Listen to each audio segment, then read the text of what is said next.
वज़ीर आला दफ्तर में सूबाई वजीर का दाखिला ममनू।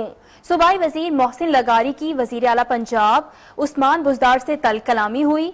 ज़राए के मुताबिक सूबाई वजीर मोहसिन लगारी को गार्ड ने वज़ीर आला दफ्तर में दाखिल होने से रोक दिया।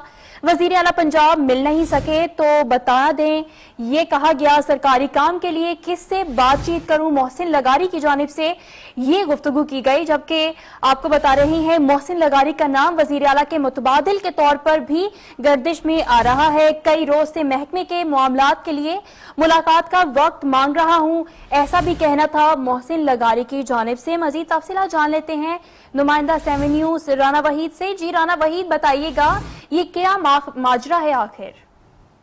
जी बिल्कुल, जो है ये सूबाई वजीर हैं महकमा आप पार्टी के मोहसिन लगारी की और वज़ीर आला पंजाब उस्मान बुज़दार की कलामी हुई है। ज़राए ने इस बात की तस्दीक की है कि 13 अगस्त को वज़ीर आला ऑफिस में दाखिले से रोकते पर मोहसिन लगारी जो है वो चीखपा हो गए। सिक्योरिटी गार्ड ने रोकते हुए मोहसिन लगारी को धक्का भी दिया। ज़राए ये भी बताते हैं कि शोर होने पर स्टाफ अफसर ने दरवाजा खोला और उस्मान और मोहसिन लगारी ने ये एक मुकालमा हुआ और उन्होंने बड़ी ऊंची आवाज में कहा कि उस्मान साहब, तुम खुद को क्या समझते हो, इतने बड़े आदमी हो गए हो, कई रोज से महकमे के मामलात के लिए मुलाकात का वक्त मांग रहा हूँ। मोहसिन लगारी ने मजीद कहा कि अगर मिलना नहीं तो बताओ, जो सरकारी काम वज़ीर आला से डिस्कस करने हैं वो किससे करूँ, रूल चेक